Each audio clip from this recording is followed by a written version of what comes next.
పూట పస్తైనా ఉండొచ్చాము కానీ ఎవరినా అంటే పడలేవయ్యా. నాకు నువ్వే దిక్కు, నువ్వే నేను చూడాలి. హలో పోదు అన్నా.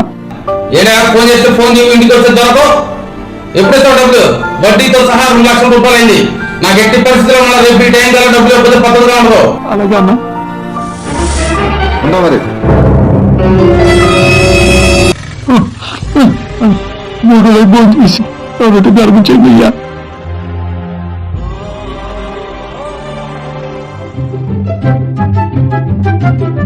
అమ్మండి పోలీసులు ఉదయ గారి దగ్గర సీసీ కెమెరా ఉందేమో, వాడు కంప్లైంట్ పెట్టుంటాడేమో.